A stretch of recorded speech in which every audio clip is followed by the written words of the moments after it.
अभिक्रियाएं समीकरण कंप्लीट हो चुका है। ये इंपॉर्टेंट क्वेश्चन क्या क्या है, रासायनिक समीकरण क्या है, किस तरीके से संतुलित करना है उसको, इसका क्या महत्व है, रासायनिक अभिक्रियाएं कौन कौन सी हैं, ठीक है। और सभी रासायनिक अभिक्रियाओं के बारे में आ सकता है क्वेश्चन। इसके बाद हमने क्या पढ़ा है, जिसमें रासायनिक अभिक्रिया में संयोजन अभिक्रिया, वियोजन अभिक्रिया और कौन सी अभिक्रिया है, चयन और चयन, ठीक है। यहाँ पर देखो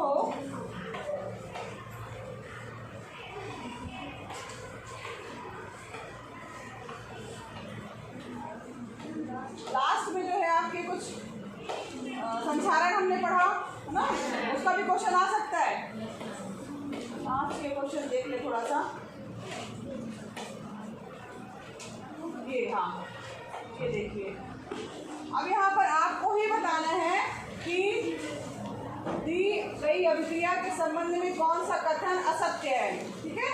यहाँ पर आपको बताना है कि कौन सा कथन जो है वो सही नहीं है। यहाँ पर देखिए एक रासायनिक समीकरण लिखा हुआ है या रासायनिक अभिक्रिया लिखी गई है। अब इसमें दिया हुआ है सीसा अपचयित हो रहा है, कार्बन डाइऑक्साइड उपचयित हो रहा है, कार्बन उपचयित हो रहा है, लेड ऑक्साइड अपचयित हो रहा है, ठीक। अब बताओ यहाँ पे क्या कौन सा कथन जो है वो गलत है। नहीं, ये चार ऑप्शन तो चार चीजें दी गई हैं। अब इसमें से कौन कौन से गलत है, देखो दो नहीं, इसमें ये देखो ए और बी गलत है कि ए और सी गलत है कि ए बी सी गलत है कि सभी गलत है। ये आपको बताना है कि कौन से जो है इसमें कथन जो है आपके वो गलत है। तो यहाँ पर देखो सीसा अपचयित हो रहा है, यहाँ पर लेड ऑक्साइड जो है वो उसमें जो है कौन सा कथन असत्य है। तो यहाँ पर ये जो है सीसा अपचयित हो रहा है, अपचयन वाली प्रक्रिया हो रही है क्या शीशे में, हाँ कहाँ हो रहा है, यहाँ तो लेड ऑक्साइड दिया हुआ है ना, लेड तो दिया नहीं है, तो ये कथन हमारा क्या हो जाएगा गलत, ठीक है। कार्बन डाइऑक्साइड उपचयित हो रहा है, तो कार्बन डाइऑक्साइड उपचयित हो रहा है, एक तरह से कहा जाए जो कार्बन है उसमें ऑक्सीजन की मात्रा की क्या हो रही है, वृद्धि हो रही है। तो ये सही है, कार्बन डाइऑक्साइड जो है वो उपचयित हो रहा है, कार्बन उपचयित हो रहा है, कार्बन जो है कार्बन डाइऑक्साइड उपचयित हो रहा है और कार्बन डाइऑक्साइड उपचयित हो रहा है। यहाँ पे कार्बन है, कार्बन डाइऑक्साइड तो है नहीं, तो इसका मतलब है कि ये वाला कथन भी हमारा क्या है गलत है, ये भी गलत है। जबकि वो क्या रहा है, कार्बन जो है वो ऑक्सीजन के साथ जुड़ रहा है, यानी कार्बन उपचयित हो रहा है, ठीक है। समझ में आ रहा है, उपचयित में क्या होता था, ऑक्सीजन प्लस होती थी। तो यहाँ पर जो हम देख रहे हैं कार्बन के साथ में ऑक्सीजन प्लस होकर कार्बन डाइऑक्साइड बना रही है, यानी कार्बन क्या हो रहा है, उपचयित हो रहा है। तो यहाँ पर ये सही है आपका, पहला और दूसरा गलत है, तीसरा सही। चौथा देख लीजिए, लेड ऑक्साइड अपचयित हो रहा है, लेड ऑक्साइड ही दिया है, ठीक है। इसमें ऑक्सीजन जुड़ा हुआ है, ऑक्सीजन क्या हो रहा है यहाँ पे हट जा रहा है, ऑक्सीजन माइनस हो रहा है, यानी कौन सी क्रिया हो रही है, अपचयन की अभिक्रिया हो रही है, अपचयन की अभिक्रिया हो रही है, यानी ये कथन भी हमारा सही है। गलत कौन से है, पहला और दूसरा। यहाँ पर ए और बी, ये पहला वाला इसका जो है विकल्प इसका जो है वो सही होगा, क्योंकि हमको इसमें गलत वाले को देखने थे कि कौन सा जो है वो गलत है। समझ में भी आया सबको? नेक्स्ट आगे बढ़ते हैं, इसी में देखिए फेरस, यहाँ पे देखो दिया हुआ है समीकरण, ऊपर दी गई अभिक्रिया किस प्रकार की है आपको बताना है। यहाँ पर आप देखिए इसमें क्या हो रहा है, बताइए कौन सी अभिक्रिया है, विस्थापन की अभिक्रिया है कि द्विविस्थापन है कि संयोजन है कि वियोजन है, विस्थापन है पक्का। कैसे विस्थापन हो रहा है बताओ भाई, समझाओ हमको भी, देखे तुम लोगों को आ रहा है कि नहीं आ रहा है। विस्थापन अभिक्रिया है क्या, कौन बताएगा,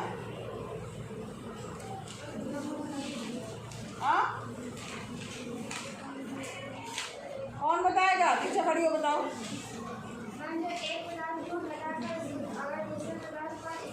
हाँ बिल्कुल सही कहा इसने। देखो यहाँ पर क्या हो रहा है, ये एल्यूमिनियम जो है ये हटा दे रहा है किसको, फेरस को ना, ये इसको हटा दे रहा, अकेले कर दे रहा, उसकी जगह ले रहा है। तो यहाँ पर विस्थापन अभिक्रिया हुई, यानी कि इसका कौन सा विकल्प सही होगा? डी वाला विकल्प जो सही होगा। ये अभिक्रिया कौन सी है? विस्थापन अभिक्रिया है। जो ताकतवर है वो ज़्यादा जो है सक्रिय आयन वाला जो है अपने से कम सक्रिय वाले को जो है वो विस्थापित कर देता है। ये विस्थापन की अभिक्रिया हो रही है। समझ में आया सबको? नेक्स्ट आगे बढ़िए। लौह चूर्ण पर तनु हाइड्रोक्लोरिक अम्ल डालने से क्या होता है? यहाँ पर सही उत्तर पर निशान लगाइए। यहाँ पर क्या होगा बताइए? Light Fe iron. लौह चूर्ण मतलब क्या हो गया आपका? Fe। ठीक है, यहाँ पर हो गया आपका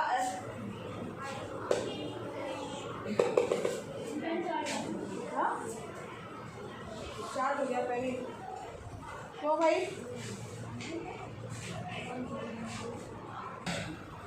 यहाँ पर देखो लिखा है लौह चूर्ण, यानी कि क्या हो गया आपका? लौह चूर्ण का मतलब ये हो गया कि Fe। ठीक है, और यहाँ हाइड्रोक्लोरिक अम्ल का क्या फॉर्मूला है? HCl डालने से क्या होता है? तो यहाँ पर जब आप डालेंगे तो हाइड्रोजन गैस निकल जाएगी, ठीक, अलग हो जाएगी, और FeCl2 अलग हो जाएगा, FeCl2। ठीक है, तो यहाँ पर अब ये संतुलित है कि नहीं? ये देखो, ये भी एक है, यहाँ भी एक है, यहाँ हाइड्रोजन 2 है, यहाँ 1 है, यानी सारे 2 लगा देंगे। हाइड्रोजन 2 हो गए, क्लोरीन 2 हो गए, यहाँ से भी हाइड्रोजन और क्लोरीन दोनों 2 हो गए। क्या बन रहा है? हाइड्रोजन गैस और आयरन क्लोराइड। हाइड्रोजन क्या है? गैस के रूप में है, यानी क्या बन रहा है? हाइड्रोजन गैस और आयरन क्लोराइड। ये सही होगा, ए वाला इसका विकल्प सही होगा। समझ में भी आया? चलिए आगे लिखा है संतुलित रासायनिक समीकरण क्या है? रासायनिक समीकरण को संतुलित करना क्यों आवश्यक है बताया जा चुका है आपको। ठीक है, रासायनिक समीकरण के रूप में परिवर्तित कर उन्हें संतुलित करना है। यहाँ पर देखिए नेक्स्ट क्वेश्चन है, रासायनिक समीकरण के रूप में परिवर्तित करके संतुलित करना है। नाइट्रोजन हाइड्रोजन गैस से संयोग करके अमोनिया बनाता है। नाइट्रोजन जो है वो हाइड्रोजन गैस के साथ संयोग करके अमोनिया बनाता है। इसका कोई समीकरण लिख सकता है? नाइट्रोजन और हाइड्रोजन को मिलाओ। नाइट्रोजन का क्या फार्मूला है? इसका कलर चेंज कर देगा। नाइट्रोजन का फार्मूला क्या है? Na होता है? कौन बोल रहा है? Na सोडियम का होता है। नाइट्रोजन गैस के लिए N2 लिखा जाता है। हाइड्रोजन गैस H2 अब क्रिया करके अमोनिया बनाता है। अमोनिया का फार्मूला क्या है? NH2।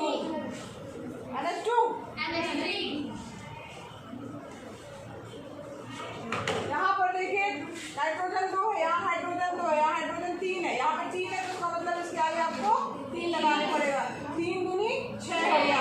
यहाँ पर जो है 3 है हाइड्रोजन, तो यहाँ पर 2 लगाना पड़ेगा। नाइट्रोजन 2 हो गया, यहाँ पर भी 2 है। यहाँ पर इसका क्या मतलब हुआ? ये आपका समीकरण क्या हो गया? संतुलित हो गया। ठीक है, यहाँ पर संतुलित करना, ये परिवर्तित कर उन्हें संतुलित करना है, तो ये आपका समीकरण बन करके आएगा। ठीक है, किसी को कोई प्रॉब्लम? लिख लेंगे सब लोग, लिखिए, नोट करिए।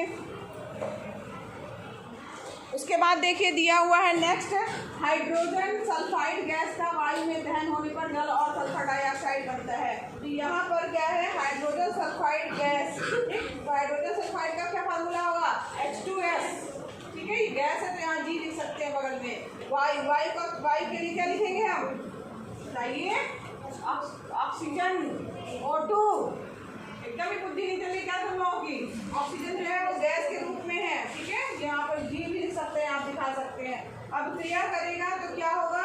तो यहाँ पर लिखा है वायु में दहन होने पर जल एवं सल्फर डाइऑक्साइड बनता है। H2O बनेगा, ठीक है, लिक्विड के रूप में, और सल्फर डाइऑक्साइड SO2 बनेगा। अब इसको समीकरण को संतुलित करना है। ये सल्फर डाइऑक्साइड गैस के रूप में बन के आएगा। अब यहाँ देखो संतुलित करने के लिए यहाँ पर ऑक्सीजन यहाँ पर 2 और एक 3 है, यहाँ पर 2 ही है, तो इसका मतलब यहाँ 3 लगेगा। 3 दूनी 6 हो गया। ठीक है, यहाँ पर ऑक्सीजन 6 हो गए और यहाँ पर कितने हो गए? 3 है। ठीक, H2 यहाँ पर कितने हैं? 2, यहाँ पर भी 2 है। तो यहाँ पर जो है 6 करने के लिए सल्फर डाइऑक्साइड बना हुआ है ना, 6 होने चाहिए हमारे पास में। तो यहाँ पर अगर हम 2 लगा देते हैं तो सल्फर 2 हो गए, और यहाँ पे भी 2 लगा देंगे। हाइड्रोजन 2 दूनी 4,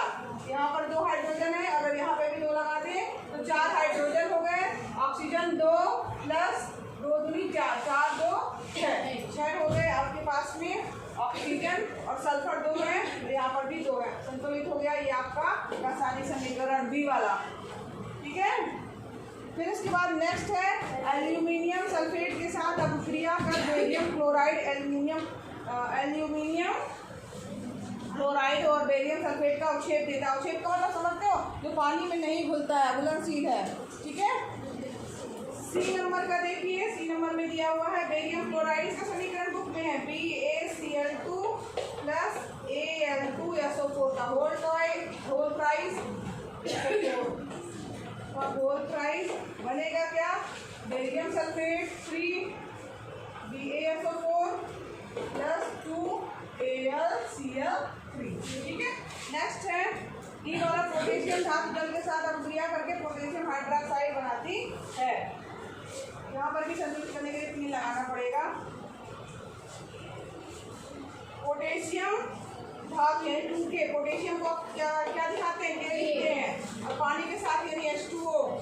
ठीक है, और क्या बनता है पोटेशियम हाइड्रोक्साइड, KOH बनेगा, यहाँ पे 2 आगे लग जाएगा, प्लस H2 जो है वो गैस के रूप में रिलीज हो जाएगी। तो इसका ये आपका हो गया।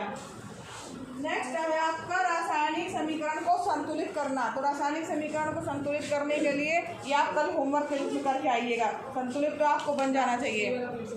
हाँ, सी वाला ये बेरियम, ये दिया हुआ है देखो, बेरियम एल्यूमिनियम सल्फेट Al2SO4। ठीक है, अभिक्रिया कर रहा है किसके साथ में, बेरियम क्लोराइड, इसका फार्मूला होता है BaCl2। एल्यूमिनियम क्या बनाता है, एल्यूमिनियम क्लोराइड और बेरियम सल्फेट, तो बेरियम सल्फेट BaSO4 और AlCl3 जो है एल्यूमिनियम क्लोराइड। अब यहाँ पर देखो उसको संतुलित कर दिया गया है। संतुलित करने के लिए यहाँ पर SO4 का होल प्राइस है, इसका मतलब सबसे पहले आपको यहाँ 3 लगाना ही पड़ेगा। सबसे पहले आपने यहाँ 3 लगा दिया, अब 3 लगाने पर बेरियम क्या हो गया 3, अब यहाँ पर भी आपको 3 लगाना ही पड़ेगा, क्योंकि हमको बेरियम भी 3 चाहिए है। अब यहाँ पर 3, अब एल्यूमिनियम और क्लोराइड देखो, यहाँ 3 लगाने पर 3 दूनी 6, यहाँ पर 6 नहीं है, यहाँ पर कितने है 3 है, तो यहाँ पर आपको 2 लगाना पड़ेगा। अब यहाँ पर 2 लगाने के बाद जो है एल्यूमिनियम यहाँ 2 है, यहाँ पर 2 लगाने के बाद ये 2 हो गया, यानी ये क्या हो गया आपका संतुलित हो गया। समझ में आया सबको? इसके बाद जो है संतुलित रासायनिक समीकरण आपको कर लेना है, और जो कुछ ना बने तो बताइएगा। ठीक है।